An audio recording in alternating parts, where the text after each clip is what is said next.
Rebel Wilson had a pitch-perfect payday on Wednesday, when she was awarded $3.66 million by an Australian judge in a defamation case against a magazine publisher who printed articles that she said cost her film roles in Hollywood. The 37-year-old star had sued Bauer Media, publisher of the Australian magazines Woman's Day, Australian Women's Weekly, and W&OK, after they published reports in 2015 claiming she lied about her age, origins of her first name and her upbringing. The articles cited a former classmate, who accused the Bridesmaids star of being 7 years older than what the media had been reporting.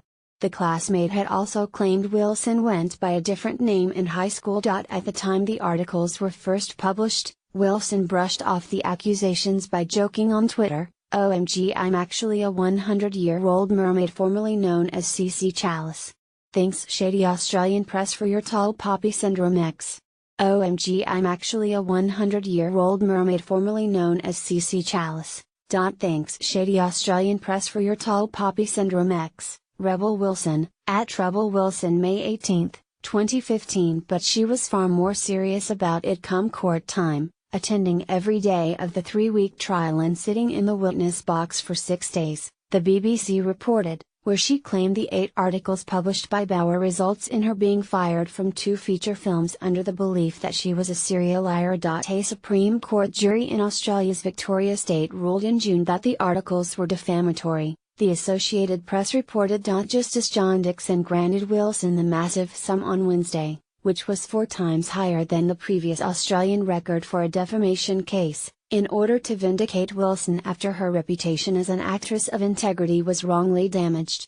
Substantial vindication can only be achieved by an award of damages that underscores that Wilson's reputation as an actress of integrity was wrongly damaged in a manner that affected her marketability in a huge worldwide marketplace, he said, CNN reported. While Wilson was not in court on Wednesday, she did speak about the judge's ruling on Twitter, thanking fans for their love and support.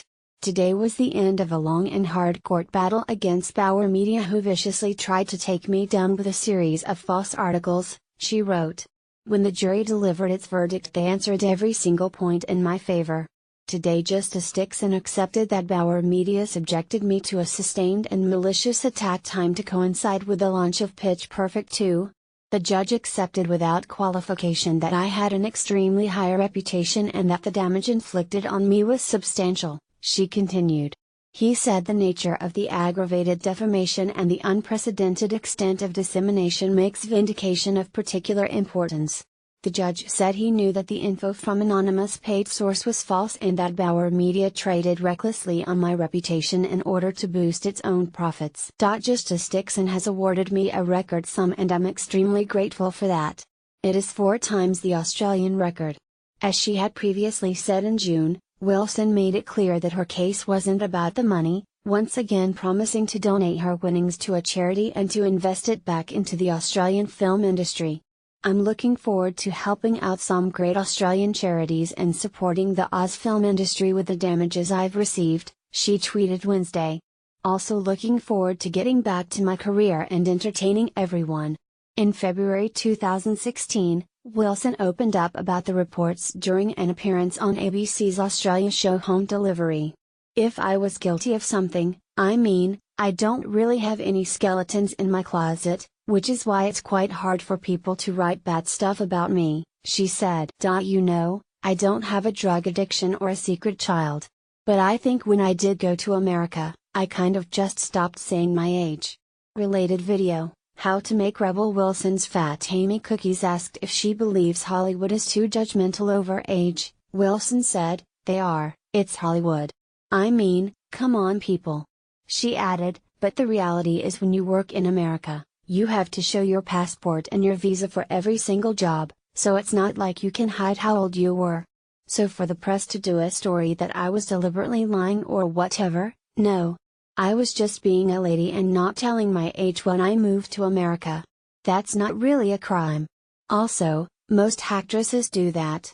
As for her name, Wilson explained, "I went under one of my middle names, Melanie, and my father's surname. And also, Rebel, at a Christian girls' school, is not like the best name to have.